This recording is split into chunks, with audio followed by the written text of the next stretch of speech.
All right, hi, my name's Anderson Nguyen. This is my SPCH 1315 speech, my persuasive speech, and this is my audience. Say hi, guys. All right, and my speech is over discipline.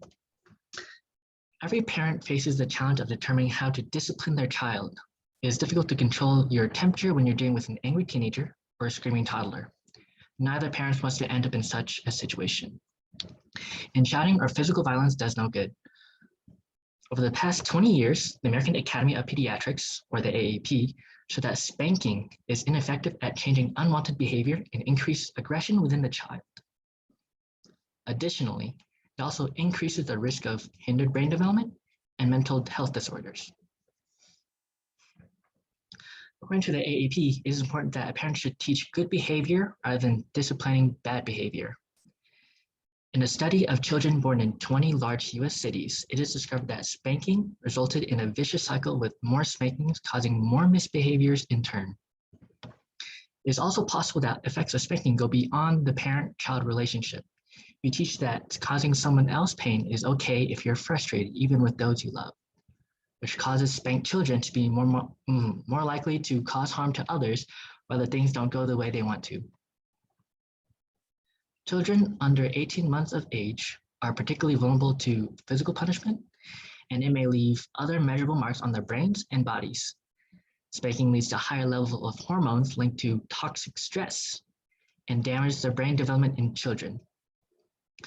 As young adults who repeatedly are spanked, they have less gray matter, which is the brain region associated with self-control, and they also score lower on IQ tests than their control group counterparts. Although spanking may create a sense of fear in the child at that moment, it won't change the child's behavior in the long run. As a result, regular spankings normalize the act of hitting and can cause aggressive behavior that sustains conflict between the parent and child. The AAP disproves of verbal abuse too, telling us that shouting in a way that damages, demeans, or ridicules a child also has a negative impact on the brain development. Severe verbal punishment, even by parents that are loving and caring, can result in a more mental health issue and misconduct in children. Pediatric research from the AAP also shows that severe verbal abuse, which becomes more frequent as children grow older, may bring on more aggressive behavior and mental depression in teenagers. Instead of aggressive discipline for your child, you should follow 3 steps. 1, set up a supportive and good relationship with the child so that the child in turn exhibits good behavior. 2, use positive reinforcement to stimulate good behavior.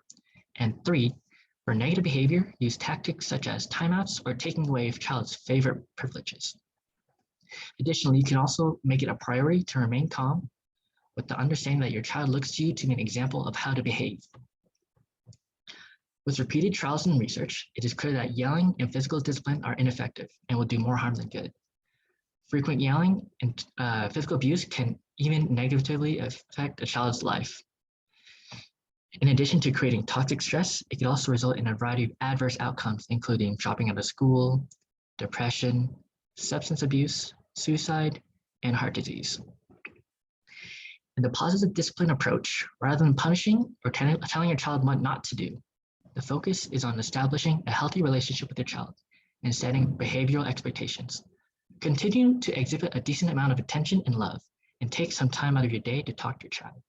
Children will make positive choices the more connected they are with their family members. Thank you.